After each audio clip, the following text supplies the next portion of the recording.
Right. Quick revision start कर रहे हैं तो हर चैप्टर का क्विक रिवीजन करेंगे। कम समय में अपने कंप्लीट चैप्टर को रिवाइज करना पड़ेगा। लोगों ने अभी तक नहीं देखे हो और यही वीडियो आप सबसे पहले देख रहे हो यूट्यूब पे, one of the best one shots आपको ये 11वीं क्लास के मिल जाएंगे।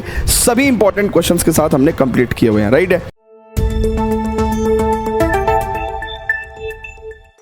हेलो स्टूडेंट्स, क्या हाल चाल है आप लोगों के, और उम्मीद कर रहा हूं कि आप एकदम बढ़िया होंगे और मजे कर रहे होंगे। तो आज हम लोग क्लास 11th मैथमेटिक्स का क्विक रिवीजन स्टार्ट कर रहे हैं। तो हर चैप्टर का क्विक रिवीजन करेंगे। बेसिकली पर्पस यही है कि भाई कल को आपका एग्जाम है, be it half yearly, be it annual exam, be it unit test, whatever it is, हमारे पास हमेशा इस तरह की सिचुएशंस रहेंगी कि हमें कम समय में अपने कंप्लीट चैप्टर को रिवाइज करना पड़ेगा।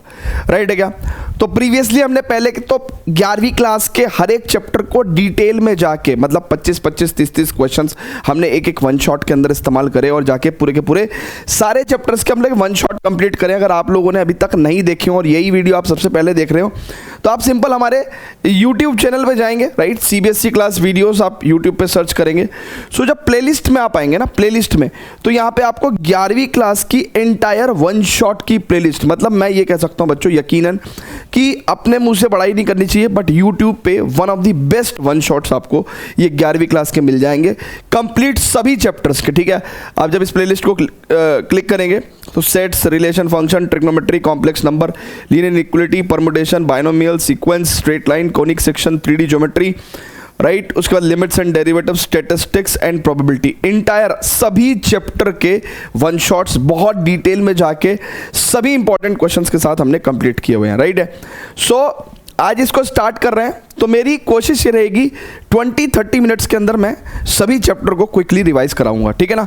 सो आज पहला चैप्टर 1 सेट्स स्टार्ट कर रहे हैं ना। और जो भी आपका एक्सपीरियंस रहे प्लीज़ मुझे कमेंट करके ज़रूर बताइएगा। और इसके नोट्स आपको हमारे विद्यावाइज ऐप के ऊपर और हमारे टेलीग्राम चैनल के दोनों के ऊपर आपको मिल जाएंगे। तो अब विदाउट वेस्टिंग टाइम आइए चैप्टर 1 सेट्स का क्विक रिविजन स्टार्ट करते हैं स्टूडेंट्स। ठीक है, सबसे पहले बात करते हैं स्टूडेंट्स चैप्टर नंबर जो 1 सेट है उसके माइंड मैप पे। राइट है कि क्या क्या एक्सरसाइजेस इन्वॉल्व है, क्या क्या टॉपिक्स इन्वॉल्व है। सबसे पहले आती है एक्सरसाइज 1.1 जिसमें हम लोगों को सेट्स पढ़ना है कि सेट्स होते क्या हैं। राइट, जिसमें हम लोगों को क्या पढ़ना है बच्चों हमें पढ़ना है सेट्स के बारे में कि भैया सेट होता क्या है। फिर हमने पढ़ना है रिप्रेजेंटेशन ऑफ सेट, यानी कि सेट को किस तरीके से हम लोग रिप्रेजेंट करते हैं, उसकी क्या क्या कलाएँ हैं, रोस्टर फॉर्म है, सेट बिल्डर फॉर्म है। राइट, ये दोनों हमें सीखना है। इसके अलावा concept of belongs to, right, कि भाई कोई एलिमेंट किसी पर्टिकुलर सेट में बिलोंग कर भी रहा है कि नहीं कर रहा है, ये हम कैसे जानेंगे और कैसे रिप्रेजेंट करेंगे। फिर आते हैं हमारे पास एक्सरसाइज 1.2 जहाँ पे फाइनाइट एंड इनफाइनाइट सेट के बारे में हम लोग जिक्र करेंगे बच्चों, इक्वल सेट्स के बारे में पढ़ेंगे एंड एम्प्टी सेट के बारे में पढ़ेंगे। ठीक है ना? देन आता है स्टूडेंट्स हमारे पास 1.3, ठीक है, जिसके अंदर हम लोग पढ़ेंगे सबसेट्स का कॉन्सेप्ट और सबसेट्स के कॉन्सेप्ट के बाद रियल इंटरवल। ठीक है ना? ये रियल इंटरवल का कॉन्सेप्ट ऐसा है कि पूरी 11वीं क्लास, पूरी 12वीं क्लास में आपको बार बार ये देखने को मिलेगा। ठीक है, फिर उसके बाद आती है 1.4 जिसके अंदर हम लोग ऑपरेशन ऑन सेट्स के बारे में पढ़ेंगे, यानी कि यूनियन के बारे में, इंटरसेक्शन के बारे में, राइट, डिफरेंस ऑफ सेट्स के बारे में और उनकी प्रॉपर्टीज भी पढ़ेंगे। और last but not the least, last जो टॉपिक है हमारा वो रहेगा इसके अंदर वेन डायग्राम। ठीक है, एंड देन एक्सरसाइज 1.5 की अगर हम लोग बात करें तो complements of set and its properties, ये हमारा टॉपिक रहेगा। तो ये तो था हमारा एंटायरली माइंड मैप बच्चों। ठीक है, अब देखिए क्विकली रिवाइज करना है, बट इसका मतलब ये भी नहीं कि रेल बना दे कुछ समझ में नहीं आए, तो इसलिए राइट आराम आराम से पूरा का पूरा रिवीजन करेंगे, टाइमली कंप्लीट हो जाएगा। सबसे पहले स्टूडेंट्स बात करते हैं कि व्हाट इज अ सेट। तो हमने स्टूडेंट्स एक बात बताई आपको कि सेट बेसिकली एक well defined collection of objects होता है। वेल डिफाइंड कलेक्शन का मतलब यानी कि एक ऐसा कलेक्शन जो मेरा और आपका सेम आए, है ना? ऐसा नहीं कि आप अलग कलेक्शन बना रहे हैं, मैं अलग कलेक्शन बना रहा हूँ, यानी कि ऐसा कलेक्शन जो आपसे और मेरे से सेम बने। राइट है क्या? आपका और मेरा कलेक्शन सेम हो। राइट, अब यहाँ पे उसने कहा वेल डिफाइंड। वेल डिफाइंड का मतलब जो डेफिनेशन है कलेक्शन की वो इंसान से वेरी नहीं करनी चाहिए, यानी कि जो डेफिनेशन मेरे पे वैलिड है वही डेफिनेशन आप पे रहती है। ठीक है, मतलब definition should not vary from person to person. जैसे फॉर एग्जांपल एक छोटा सा केस लेते हैं, हमने कहा top 3 beautiful actress of the Bollywood. ठीक है, अब मेरे को 3 ब्यूटीफुल एक्ट्रेस कोई और सी लगती है, आपको 3 ब्यूटीफुल एक्ट्रेस कोई और सी लगती हैं। ऐसी सोनू और मोनू भाई हैं। राइट, सोनू को जो है ऐश्वर्या, कियारा आडवाणी और करीना ये खूबसूरत लगती हैं। राइट, मोनू को तापसी पन्नू, लारा दत्ता और प्रियंका चोपड़ा, ये खूबसूरत लगती है। सो ये वेल डिफाइंड कलेक्शन नहीं है, मतलब यहाँ पे जो डेफिनेशन ऑफ द कलेक्शन है वो वेरी कर रही है पर्सन टू पर्सन। एक बंदा कुछ और कलेक्शन बना रहा है, दूसरा बंदा कुछ और कलेक्शन बना रहा है, तो ये सेट नहीं है। This is not a set, ये कलेक्शन सेट नहीं है। सेट क्या होगा भैया, जैसे अगर मैं बोलता हूँ last 3 prime minister of India, so अब आप, मैं और इवन मीडिया वाले सब इसको एक ही तरीके से डिफाइन करेंगे कि अभी नरेंद्र मोदी जी हैं, उससे प्रीवियस वन हमारे मनमोहन सिंह जी थे, उससे प्रीवियस वन अटल बिहारी वाजपेयी थे, राइट। इस तरीके से 3 प्राइम मिनिस्टर, मैंने सही बताया ना, हाँ सही बताया होगा, ठीक है। सो ये जो कलेक्शन है ये हर इंसान का सेम रहेगा, राइट। तो ये well defined collection of object है, वेल डिफाइंड कलेक्शन है, तो इसी को हम लोग क्या बोलेंगे, yes it is a set. इस कलेक्शन को हम लोग सेट बोल देंगे, राइट। अभी ये कलेक्शन हमारा सेट हो गया, लेकिन अभी हम इसको किस तरीके से रिप्रेजेंट करते हैं। सो बेसिकली एक सेट को हम with in the curly braces represent करते हैं students, right, with in the curly braces represent करते हैं, और ये सेट की रोस्टर फॉर्म होती है। क्या होती है, रोस्टर फॉर्म होती है। इसका जिक्र अभी आगे चल के हम लोग करेंगे, ठीक है। यहां तक की बातें क्लियर है, वेरी गुड बच्चों। अब आगे चलते हैं, how to represent a set. अब देखो सेट के अंदर होती है एक सेट बिल्डर फॉर्म, मतलब सेट को बनाने वाली फॉर्म बच्चों, ठीक है। जैसे यहां पे वो कह रहा है कि ए सेट है, उस सेट के अंदर एक्स एलिमेंट्स आएंगे। अब उन्होंने एक्स की प्रॉपर्टीज बताई है ना, एक्स के बारे में बोला है। एक्स के बारे में क्या बोला है, एक्स के बारे में बोला है, क्या बोला है एक्स के बारे में, कि भैया एक्स जो है वो इस इक्वेशन का सॉल्यूशन है। अब इस इक्वेशन का सॉल्यूशन तो हम बड़े प्यार से निकाल सकते हैं कि भैया x की वैल्यू -2 और +2 होगी। सो बेसिकली अब ये कह रहा है कि भैया इस सेट के अंदर 2 एलिमेंट आएंगे -2 और +2, ठीक है। नाउ अब बहुत ध्यान से देखने की बात है, अभी ये जो हमने सेट की फॉर्म पढ़ी है, इस पर्टिकुलर फॉर्म के मतलब इस पर्टिकुलर फॉर्म से हमें सेट के एलिमेंट्स मिलते हैं, राइट। जैसे अगर हमें खुद सोचो बच्चों, अगर हमें ये डेफिनेशन ही नहीं दी होती तो कभी भी हम लोग ये 2 एलिमेंट्स निकाल ही नहीं पाते, राइट। तो सेट को बनाने वाली फॉर्म ये है कि भैया इस सेट के अंदर ऐसे एलिमेंट्स होंगे, राइट। और कैसे एलिमेंट्स होंगे, उनकी प्रॉपर्टी दे रखी है कि x एक ऐसा एलिमेंट होगा जो कि सॉल्यूशन होगा x² - 4 = 0 का। तो सेट बिल्डर फॉर्म में क्या होता है, सेट के एलिमेंट की प्रॉपर्टी बताते हैं, सेट के एलिमेंट के बारे में वो डिफाइन करते हैं।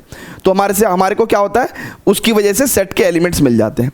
फिर जब सेट के एलिमेंट मिल गए तो हम उसको रोस्टर फॉर्म और टेबुलर फॉर्म में रिप्रेजेंट करते हैं, मतलब इन एलिमेंट्स को सेपरेटेड बाय कॉमा, है ना, उसने कहा elements of set are listed and separated by comma within the curly braces. तो within the curly braces बच्चों हम क्या करते हैं, इन दोनों एलिमेंट्स को सेपरेटेड बाय कॉमा यानी कि कॉमा लगा के सेपरेट करके लिख देते हैं। यानी कि जो जो एलिमेंट सेट के हैं उनको with in the curly braces लिखना है, राइट, कॉमा लगा लगा के आगे के एलिमेंट्स लिखते चले जाने हैं। So this is called as roster form. Roster form में एलिमेंट्स होते हैं, सेट बिल्डर फॉर्म में एलिमेंट्स की डेफिनेशन होती है।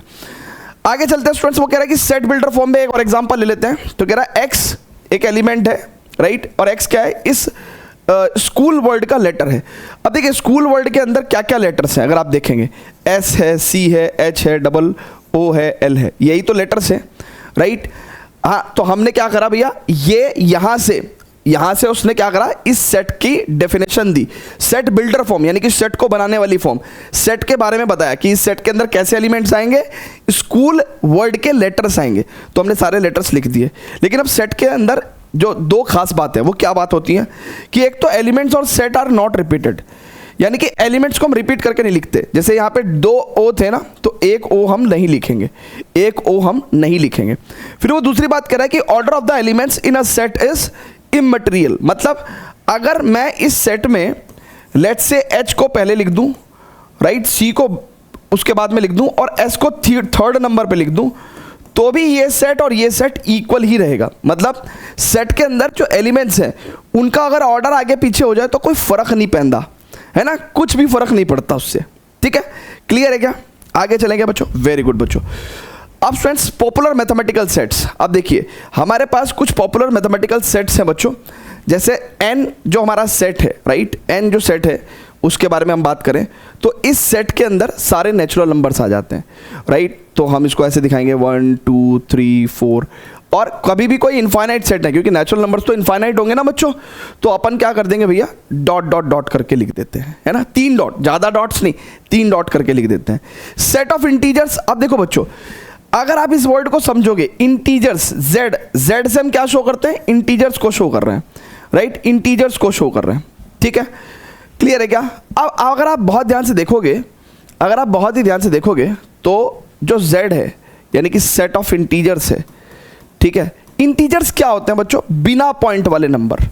इंटीजर्स क्या होते हैं, बिना पॉइंट वाले नंबर, बिना पॉइंट वाले नंबर। तो बिना पॉइंट वाले नंबर दुनिया में कौन से होते हैं, जैसे -3 हो गया, -2 हो गया, -1 हो गया, 0 हो गया, 1 हो गया, 2 हो गया, 3 हो गया।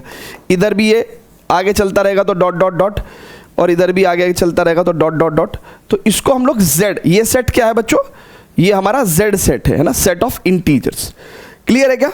हाँ, अब set of all rational number को हम लोग क्यू से डिनोट करते हैं। अब रैशनल नंबर्स इनफाइनाइट होते हैं, राइट, और between two rational numbers there are infinite rational numbers, तो उसको हम लोग इस तरीके से शो नहीं कर पाएंगे। देखिए दुनिया में सारे सेट हम लोग रोस्टर फॉर्म में शो नहीं कर पाते हैं। जब हमारे पास बहुत सारे इनफाइनाइट एलिमेंट्स हैं, जैसे कि रियल नंबर्स को हम लोग रोस्टर फॉर्म में शो नहीं कर सकते, तो ऐसी रैशनल नंबर को हम लोग रोस्टर फॉर्म में शो नहीं कर पाएंगे। तो क्यू को हम कहते हैं set of all rational numbers, और real numbers, set of all real numbers is denoted by R. Z positive, Q positive, R positive का मतलब है set of positive integers, set of positive rational numbers and set of positive real numbers. तो ये मतलब ये popular mathematical sets हैं, clear है क्या बच्चों। ये पॉपुलर मैथमेटिकल सेट्स हैं, मतलब पॉजिटिव इंटीजर्स के अंदर क्या आएगा भैया, अगर हम बात करेंगे तो नेगेटिव इंटीजर्स नहीं लेंगे हम लोग, फिर पॉजिटिव वाले लेंगे 1 2 3। और आपको मैं एक बात बताऊं कि जो पॉजिटिव इंटीजर्स होते हैं वो एक्चुअली नेचुरल नंबर के इक्वली होते हैं, ठीक है। सो इस तरीके से हम लोग सेट को डिनोट कर देंगे। अच्छा, इन दो सेट को हम लोग है ना सिर्फ फील कर सकते हैं कि भैया पॉजिटिव रैशनल नंबर्स, क्योंकि रैशनल नंबर्स इनफाइनाइट होते हैं, between any two rational numbers there are infinite rational numbers. तो इनको इस तरीके से शो नहीं कर पाएंगे ना, इस तरीके से शो नहीं कर पाएंगे। इन दो सेट्स को हम लोग इस तरीके से शो नहीं कर पाएंगे। तो इनको शो करने का तरीका क्या होता है हमारे पास, इंटरवल मेथड है ना, रियल इंटरवल्स जो मैंने आपको बताया था, तो वो आगे चल के हम लोग इसको शो कर पाएंगे, ठीक है भैया, क्लियर है क्या। आगे चलें क्या बच्चों, चलिए अब स्टूडेंट्स आगे चलते हैं, बात करते हैं फाइनाइट सेट पे। अब स्टूडेंट्स उसने बोला है हमसे कि फाइनाइट सेट का मतलब जहां पे काउंटेबल नंबर ऑफ एलिमेंट्स हो, यानी कि ऐसा कोई भी सेट जिसके एलिमेंट्स को हम लोग बच्चों क्या कर सके, काउंट कर सके। जैसे यहाँ पे इस पर्टिकुलर सेट के अंदर 3 एलिमेंट्स हैं, तो यानी कि ये number of elements in the set is 3, तो ये एक काउंटेबल नंबर ऑफ एलिमेंट्स हो गए, तो ये फाइनाइट सेट हो गया, राइट।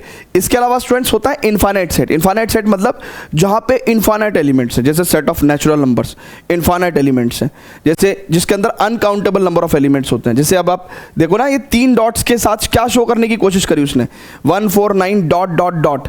ये क्या है, 1 1 का स्क्वायर है, 2 4 2 का स्क्वायर है, 9 3 का स्क्वायर है। तो यानी कि नेचुरल नंबर्स के स्क्वायर्स यहाँ पे मेंशन कर रखे हैं और ये एंडलेस है। सो ऐसे सेट को हम लोग इनफाइनाइट सेट बोलते हैं। आगे चलेंगे स्टूडेंट्स, बात करते हैं इक्वल सेट। अब इक्वल सेट का मतलब क्या है, देखिए इक्वल सेट का मतलब है जब दो सेट्स में एग्जैक्टली सेम एलिमेंट्स हो, दो सेट्स में एग्जैक्टली सेम एलिमेंट्स हो, राइट। अगर दो सेट्स में एग्जैक्टली सेम एलिमेंट्स हैं, जैसे फॉर एग्जांपल अगर आपके पास एक सेट है बी के अंदर क्या है भैया, -1 और 1, और ए सेट क्या बता रहा है, ए सेट बता रहा है कि भैया उसके अंदर ऐसी एलिमेंट्स होंगे जो x² - 1 = 0 के सॉल्यूशंस होंगे। x is the solution of x² - 1 = 0। So x² - 1 = 0, तो यानी कि x² = 1। तो इसका मतलब क्या हो जाएगा, x की वैल्यू प्लस और -1, राइट भैया। -1 का स्क्वायर भी 1 होता है और +1 का स्क्वायर भी 1 होता है। सो बेसिकली मैं क्या कह सकता हूँ कि ए सेट के अंदर भी मेरे पास कैसे एलिमेंट आ गए, -1 और 1। सो देखो एग्जैक्टली सेम एलिमेंट हैं ए सेट और बी सेट में, सो दैट इज वाई ये दोनों सेट्स क्या हो गए, इक्वल हो गए। इक्वल सेट मतलब दो सेट्स जब उनके अंदर एग्जैक्टली सेम एलिमेंट्स हों। अब स्टूडेंट्स आगे चलेंगे, एम्प्टी सेट, इसको हम लोग फाई से भी डिनोट करते हैं बच्चों ना, किससे डिनोट करते हैं, फाई से। सो एम्प्टी सेट में वो कह रहा है, इसको नल सेट भी बोल देते हैं, वॉइड सेट भी बोल देते हैं, एक ऐसा सेट जिसके अंदर कोई भी एलिमेंट नहीं होता। जैसे फॉर एग्जांपल अगर मैं एक डेफिनेशन लूँ, यहाँ पे अगर आप डेफिनेशन पढ़ें तो कह रहा है कि एक ऐसा सेट बनाओ भैया जो नेचुरल नंबर्स का हो, जिसमें नेचुरल नंबर 5 से बड़ा होना चाहिए और 3 से छोटा होना चाहिए। अब आप सोचो दुनिया में ऐसा कोई नेचुरल नंबर हो ही नहीं सकता जो 5 से बड़ा हो और 3 से छोटा हो। उसने कहा ना x is greater than 5 and x is less than 3, तो 5 से बड़ा और 3 से छोटा नेचुरल नंबर हो ही नहीं सकता। इसलिए इस सेट के अंदर कोई भी एलिमेंट नहीं होगा और ये एम्प्टी सेट है और इसको हम लोगों ने फाई से डिनोट किया। कूल है बच्चों, राइट है क्या। आगे चलते हैं। अब स्टूडेंट्स बहुत ध्यान से देखिएगा, अब हम लोग बात कर रहे हैं सबसेट के ऊपर, ठीक ठीक है। सो सबसेट क्या होता है, सब मतलब पार्ट है ना, सेट मतलब सेट, तो पार्ट ऑफ अ सेट। जैसे फॉर एग्जांपल अगर मेरे पास ये ए सेट है तो इसी सेट के कुछ एलिमेंट्स को लेके मैं अगर दूसरा सेट लगाऊं तो इसका मतलब वो सेट क्या होगा, इस सेट का पार्ट होगा। B set is the part of set A. और जब भी कोई सेट किसी दूसरे सेट का पार्ट होगा, राइट, तो इसका मतलब हम कहेंगे कि B is the subset of A. Subset मतलब part of the set. So B set A set का पार्ट है ना, देखो ना, बी सेट के एलिमेंट्स ए सेट से लिए गए हैं, ए सेट से लिए गए हैं। So B set is the part of set A, इसका मतलब B is the subset of A. अच्छा स्टूडेंट्स, अगर बी सबसेट ऑफ ए है तो एक बात हम बता सकते हैं कि कोई भी एलिमेंट जो बी सेट से बिलोंग करेगा, देखिए अब ये साइन होता है बिलोंग्स का, राइट। बच्चों जरा बहुत ध्यान से देखिएगा, इस साइन को बोलते हैं हम लोग साइन ऑफ बिलोंग्स टू। मतलब वो कह रहा है कि भैया जैसे दो एलिमेंट, राइट, बी सेट से बिलोंग कर रहा है। और आपको एक जानकारी और भी है, क्या जानकारी है, कि बी सेट सबसेट ऑफ ए है। तो कहना चाह रहे हैं कि अगर दो नंबर बी से बिलोंग कर रहे हैं और बी ए का सबसेट है तो इसका मतलब क्या होगा कि दो ए से भी बिलोंग करेगा। तो वो यही कहना चाह रहे हैं कि अगर x बिलोंग्स टू b है और b is the subset of a है तो इसका मतलब x बिलोंग्स टू a भी होगा। वो ये कहना चाह रहे हैं। क्लियर है क्या बच्चों? यानी कि अगर दो b सेट के अंदर है और b a का सबसेट है तो इसका मतलब दो आपको a सेट के अंदर भी मिल जाएगा, राइट। वो ये बात कहना चाह रहे हैं। इसका मतलब इसके अलावा स्टूडेंट सबसेट का जो साइन है वो इस तरह से सी का जो साइन होता है ना, सी, बस सी की थोड़ी सी क्या कर दो, ये डंडियाँ जो है ना लंबाई कर दो इसको ना, जैसे सी ऐसा होता है तो सी की थोड़ी सी है ना चोंच बढ़ा दो। तो बेसिकली सी से ही हम लोग क्या करते हैं, सबसेट को शो करते हैं स्टूडेंट्स। हालांकि सबसेट का अपना अलग साइन होता है लेकिन अपन तो ऐसे समझेंगे कि भाई सी को थोड़ा बड़ा कर दिया है। सो वो कह रहे हैं कि भैया सेट सबसेट के ऊपर एक प्रॉपर्टी कि हर set, every set is the subset of itself, यानी कि हर सेट अपने ही एलिमेंट्स मतलब अपने ही सेट के एलिमेंट से बना हुआ होता है। तो इसलिए हम कहेंगे कि हर सेट अपना ही सबसेट होता है। Every set is the subset of itself. इसके अलावा स्टूडेंट्स एम्प्टी सेट एक ऐसा सेट है जो हर सेट का सबसेट होता है। सो empty set is the subset of every set. ठीक है भैया, क्लियर है क्या? Empty set is the subset of every set. चलिए अब आगे बढ़ते हैं स्टूडेंट्स। अब यहाँ पे आप देखेंगे स्टूडेंट्स बहुत ध्यान से, कुछ पॉपुलर सबसेट्स हैं जैसे नेचुरल नंबर्स जो हैं वो नेचुरल नंबर्स इंटीजर्स के सबसेट होते हैं। यानी कि इंटीजर्स के अंदर पॉजिटिव इंटीजर्स, जीरो और नेगेटिव इंटीजर्स सब आ जाते हैं और पॉजिटिव इंटीजर्स जो हैं वो हमारे पास नेचुरल नंबर होते हैं। So natural number is the subset of integers और इंटीजर सबसेट ऑफ क्या हो जाते हैं, रैशनल नंबर्स हो जाते हैं। अच्छा, rational number subset of real numbers भी हैं और ये टी को डिनोट कर रहे हैं भैया, वो टी से क्या डिनोट कर रहे हैं, इर्रेशनल नंबर। तो इर्रेशनल नंबर भी बेसिकली वो कह रहे हैं कि भैया रियल नंबर का ही पार्ट होता है। ठीक है ना। सो क्योंकि देखो ना, आप खुद सोचो, एक ये जो हमने आपको एक डायग्राम समझा रखा है कि रियल नंबर कैसे होते हैं बच्चों। एक तो आप मान लो कि बिना पॉइंट वाले, सो जो बिना पॉइंट वाले हैं बच्चों वो कैसे हो गए, राइट, -3, -2, -1, 0, 1, 2, 3, राइट। इनको तो बोलते हैं हम लोग इंटीजर्स। ठीक है ना। ये तो हमारे पास क्या हो गया बच्चों, ये तो हो गए integers. These are the integers. अच्छा, इंटीजर्स में ये जो 1, 2 से स्टार्ट होने वाले नंबर हैं ये हो गए आपके नेचुरल नंबर्स, राइट। ये हो गए नेचुरल नंबर्स, राइट। इंटीजर्स को आप z से डिनोट करते हो, नेचुरल नंबर्स को आप n से डिनोट करते हो। तो साफ दिख रहा है कि यार natural numbers basically subset of integers है और integer subset of real numbers है। फिर रियल नंबर्स के अंदर हम लोगों ने एक चीज़ और भी देखी थी कि जो पॉइंट वाले नंबर हैं उनके अंदर भी या तो अपने पास रैशनल आए थे या अपने पास इर्रेशनल आए थे, राइट। या तो अपने पास रैशनल आए थे या फिर अपने पास इर्रेशनल आए थे। तो रैशनल भी क्या हो गया भैया, रियल नंबर के पार्ट हो गए, इरेशनल भी रियल नंबर के पार्ट हो गए। तो rational is the subset of, है ना, क्यू क्या है भैया अपने पास, रैशनल, राइट। आर क्या है अपने पास, रियल, तो rational is the subset of real. T क्या है अपने पास, irrational, so irrational is also the subset of real. अच्छा, यहाँ पे देखो नेचुरल नंबर जो है वो इंटीजर्स के पार्ट सबसेट हैं और इंटीजर्स रियल नंबर के सबसेट है। ऑल्सो जितने भी इंटीजर्स होते हैं बच्चों उनको हम कहते हैं कि they can called as rational. Integers को रैशनल बोल सकते हैं। हालांकि रैशनल का जो सेट है वो बहुत बड़ा है लेकिन सारे इंटीजर्स को हम लोग रैशनल बोल सकते हैं। सो इसलिए हमने इंटीजर्स को भी रैशनल का सबसेट बोला है, राइट है क्या। सो ये भी आप पूरा का पूरा फ्लो याद रखेंगे। बड़े काम का है ये बेसिकली, ठीक है। चलिए तो अब आगे बढ़ते हैं students. Subset of real numbers, अब जैसे हमने बताया था ना आपको कि रियल नंबर्स का जो सेट है उसको हम किसी भी तरीके से रोस्टर फॉर्म में शो नहीं कर सकते, क्योंकि बहुत सारे रियल नंबर्स होते हैं, मतलब इवन 1 और 1.1 के बीच में भी इनफाइनाइट रियल नंबर्स होते हैं। तो कैसे शो करेंगे भैया उसको हम लोग तो उसको शो करते हैं हम लोग रियल इंटरवल से, ये इस तरह के क्लोज इंटरवल से। सो बेसिकली अब यहाँ पे कॉन्सेप्ट समझिएगा बच्चों। वो कह रहा है कि x रियल नंबर है और x की वैल्यू 2 से 5 तक है, यानी कि x की वैल्यू 2 भी होगी, 5 भी होगी, राइट, और 2 से 5 के बीच में सारे रियल नंबर्स होंगे। तो उन्होंने क्या किया कि अगर x 2 भी है, 2 से बड़ा भी है, राइट, और x 5 भी और 5 से छोटा भी है, तो उन्होंने एक तरीका निकाला कि यार जब 2 इंक्लूड होगा ना, जब 2 इंक्लूड होगा और 5 इंक्लूड होगा, तो उन्होंने कहा कि भाई इस चीज़ को आप ऐसे स्क्वायर ब्रैकेट से शो करना। इनको हम बोलते हैं क्लोज इंटरवल, है ना, क्लोज है ये, क्लोज है। तो यानी कि आप इसका मतलब क्या समझेंगे कि x की वैल्यू 2 से 5 तक है और 2 भी है और 5 भी है, राइट है क्या। अच्छा, जैसे नेक्स्ट केस में अब x की वैल्यू 2 नहीं है, तो जब 2 नहीं है ना तो आप क्या करेंगे, 2 पे ओपन लेंगे ना, इसको ओपन बोल रहे हैं हम लोग, ठीक है ना, दिस इज योर ओपन, ठीक है, ये ओपन है, नोड है। सो 2 वैल्यू नहीं है, राइट, और 5 तक है लेकिन 5 इंक्लूडेड है, ठीक है। तो उसने बोला कि भैया x की वैल्यू 2 से 5 तक है लेकिन 2 नहीं है बट 5 आपकी इंक्लूडेड है, राइट। सो 5 पे आपने क्लोज लिया, राइट, और 2 पे आपका ओपन है, यानी कि x की वैल्यू 2 नहीं है लेकिन x की वैल्यू 5 है और 2 से 5 के बीच में सारी वैल्यू है। तो x की वैल्यू 2 से लेके 5 तक की सारी वैल्यू है लेकिन 2 नहीं है, 5 है, ठीक है।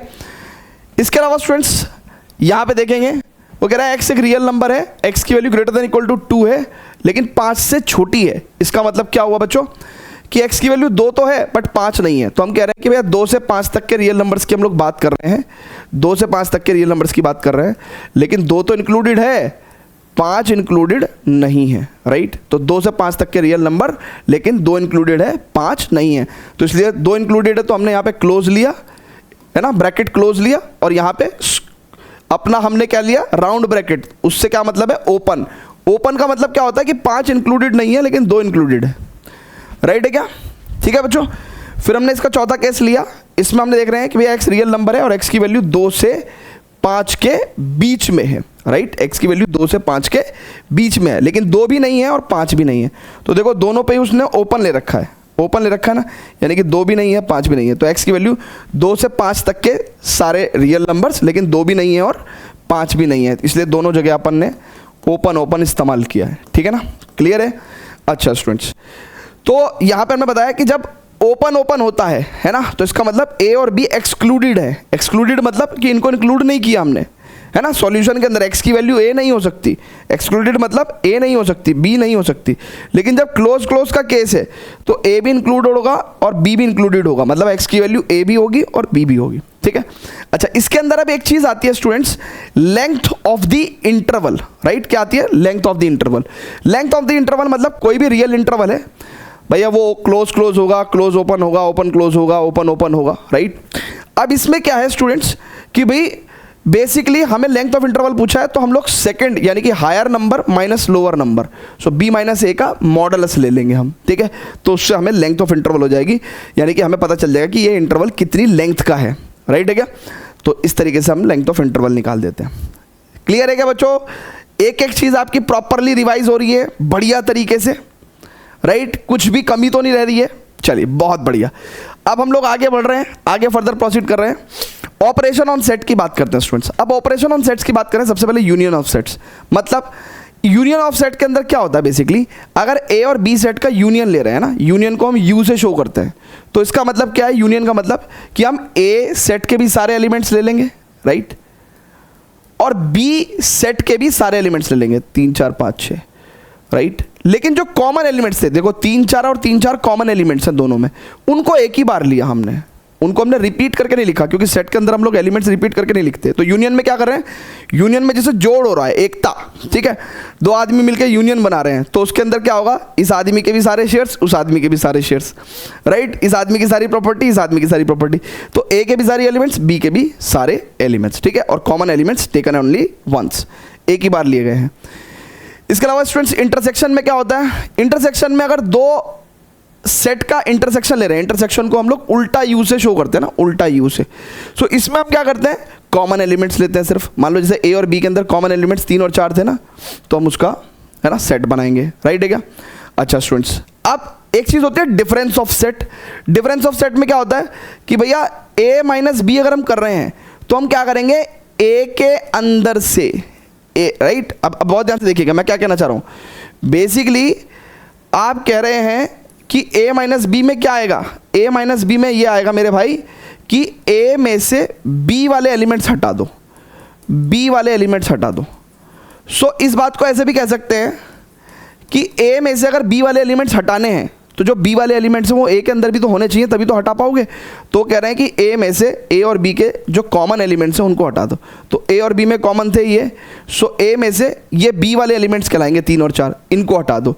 सो 1 2 3 4 में से 3 4 हटा दो, है ना, ये इक्वल टू का साइन नहीं है, माइनस का साइन है। 1 2 3 4 में से 3 4 हटा दो तो 1 2 बचेगा। सो ऐसे हम लोग डिफरेंस ऑफ सेट लिख पाते हैं, ठीक है। अब स्टूडेंट्स थोड़ा सा प्रॉपर्टीज के बारे में पढ़ते हैं। प्रॉपर्टीज ऑफ यूनियन, तो देखो a यूनियन a ही आ जाता है, और a यूनियन फाई a आएगा, right. a union b union a के इक्वल होता है, a union b union c a union b union c के इक्वल होता है, राइट। इस प्रॉपर्टी को हम लोग एसोसिएटिव प्रॉपर्टी बोल देते हैं, राइट। और इस प्रॉपर्टी को हम लोग कॉम्यूटेटिव प्रॉपर्टी बोल देते हैं, ठीक है सर। क्लियर है क्या, आगे बढ़ें क्या, चलिए प्रॉपर्टीज ऑफ इंटरसेक्शन पढ़ते हैं। वो कह रहा है ए इंटरसेक्शन ए होगा, A intersection phi, right. A intersection phi क्या होता है भैया, अब देखो फाई में तो कुछ भी नहीं है बच्चों, फाई में तो कुछ भी नहीं है। अगर आप देखोगे फाई में तो कुछ भी नहीं है, और ए और फाई में कॉमन लेने को बोलोगे तो फाई ही छोटा सेट है। देखिए जब हम ए यूनियन फाई कर रहे हैं तो ए के सारे एलिमेंट्स और फाई के सारे एलिमेंट्स, तो यानी कि फाई में तो कुछ है नहीं, तो ए के ही सारे एलिमेंट्स आ गए। लेकिन ए इंटरसेक्शन फाई करेंगे तो हमारे पास कॉमन क्या है भैया, फाई के अंदर तो कुछ भी नहीं है, तो कुछ नहीं है यही कॉमन हमने लिया है basically A intersection phi, right. तो फाई आ जाएगा। फिर उसके बाद A intersection B intersection A के इक्वल होता है, ये कॉम्यूटेटिव प्रॉपर्टी हो गई आपकी, ठीक है। और A intersection B intersection C, right, यहाँ पे इंटरसेक्शन सी है, सो ये A intersection B intersection C के इक्वल हो जाएगी। This is your associative property, right. इस प्रॉपर्टी को मैं थोड़ा सा यहाँ पे शायद थोड़ी सी मिसप्रिंटिंग है, तो मैं इसको, अरे मेरे भाई ये क्या हो गया है, ये कुछ हो गया है ना, धक धक होने लगा है। देखिए इस प्रॉपर्टी को मैं दोबारा से लिख दूंगा। बेसिकली वो कहना चाह रहे हैं A intersection B intersection C, मतलब तीन सेट्स का आपको इंटरसेक्शन लेना है स्टूडेंट्स। तो कह रहे हैं कि देखो आप कोई भी दो पहले आप कॉमन ले लीजिए, पहले किन्हीं दो का इंटरसेक्शन ले लीजिए।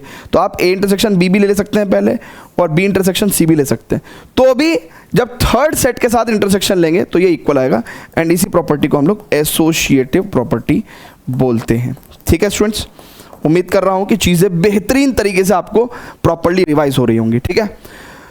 ओके स्टूडेंट्स, अब आगे चलते हैं नेक्स्ट पे, complement of a set, right. Complement of a set की प्रॉपर्टी पढ़ते हैं। So basically complement of set में क्या होता है बच्चों, जैसे ये यू है, राइट, यू मतलब यूनिवर्सल सेट। यूनिवर्सल सेट क्या होता है, किसी भी प्रॉब्लम के अंदर, किसी भी कॉन्टेक्स्ट के अंदर जो सबसे बड़ा सेट होता है, राइट, उसको हम लोग यूनिवर्सल सेट बोलते हैं ना, सबसे बड़े वाला जो सेट होता है, राइट। तो अगर ये यूनियन है, यूनिवर्सल सेट है और ये ए सेट है, सो ए कॉम्प्लीमेंट क्या होगा। सो ए कॉम्प्लीमेंट मतलब क्या होता है बच्चों, कि ए कॉम्प्लीमेंट का मतलब ये है कि ए को छोड़ के बचे हुए एलिमेंट्स, ए को छोड़कर, है ना, यूनिवर्सल सेट में बचे हुए, यूनिवर्सल सेट में बचे हुए एलिमेंट, यूनिवर्सल सेट में बचे हुए एलिमेंट। तो कैसे आएंगे भैया, बचे हुए एलिमेंट, तो मतलब ए को छोड़ के, मतलब अगर ये यूनिवर्सल सेट है, ये 1 2 3 4 है, तो 1 2 3 4 को छोड़ के जो बचे हुए एलिमेंट्स हैं वो आपका ए कॉम्प्लीमेंट हो जाएगा। सो बेसिकली वो कैसे आएगा, जब यूनिवर्सल सेट में से आप ए सेट को सब्ट्रैक्ट कर दोगे, ठीक है भैया, क्लियर है क्या। हाँ, सो अब स्टूडेंट्स बहुत ध्यान से देखेंगे, हम लोग थोड़ा सा डिस्ट्रीब्यूटिविटी लॉ भी पढ़ते हैं। जैसे मैथ्स में हम लोग सिंपल 2 × 3 + 5 करते हैं ना, सो 2 × 3 हो जाता है प्लस 2 × 5 होता है, यानी कि हमारा मल्टीप्लिकेशन एडिशन पे डिस्ट्रीब्यूट हो रहा है, 2 × 3 + 2 × 5। तो ऐसी डिस्ट्रीब्यूटिव लॉ में क्या होता है, A union B intersection C है, तो ए यूनियन बी होगा, इंटरसेक्शन ए यूनियन सी होगा, या A intersection B union C है तो ए इंटरसेक्शन बी होगा यूनियन ए इंटरसेक्शन सी होगा। राइट है क्या स्टूडेंट्स? चलिए अब properties of complement of set भी पढ़ लेते हैं। सो ए कॉम्प्लीमेंट का कॉम्प्लीमेंट ए होता है मेरे भाई, ठीक है। अच्छा, ए यूनियन ए कॉम्प्लीमेंट, अब देखो ए का एलिमेंट्स हैं और फिर ए कॉम्प्लीमेंट में जो बचे हुए एलिमेंट्स हैं वो हैं, दोनों का यूनियन ले लेंगे तो यूनिवर्सल सेट ही आ जाएगा। ए इंटरसेक्शन ए कॉम्प्लीमेंट, तो ए और ए कॉम्प्लीमेंट में कुछ भी कॉमन नहीं होता, क्योंकि ए कॉम्प्लीमेंट में तो ए से बचे हुए एलिमेंट्स होते हैं ना, तो इनका इंटरसेक्शन फाई हो गया। फिर स्टूडेंट्स बात करते हैं फाई का कॉम्प्लीमेंट यूनिवर्सल सेट। देखो फाई में कुछ नहीं है तो उसका कॉम्प्लीमेंट लेंगे तो यानी कि सब कुछ आ जाएगा हमारे पास, तो फाई का कॉम्प्लीमेंट यूनिवर्सल सेट। फिर आगे चलेंगे, यूनिवर्सल सेट का कॉम्प्लीमेंट फाई, यानी कि यूनिवर्सल सेट के पास सब कुछ है, उसका कॉम्प्लीमेंट लेंगे तो अपने पास फाई मिलेगा। ए यूनियन बी का complement A complement intersection B complement, right. और A intersection B complement equal to A complement. देखो आप ऐसे समझो, जो यूनियन है इसका कॉम्प्लीमेंट इंटरसेक्शन आ जाएगा और इंटरसेक्शन का कॉम्प्लीमेंट यूनियन आ जाएगा। So A union B complement कैसे हो रहा है? ए कॉम्प्लीमेंट यूनियन का कॉम्प्लीमेंट इंटरसेक्शन फिर बी कॉम्प्लीमेंट, फिर A intersection B complement A complement intersection का complement union and then B complement.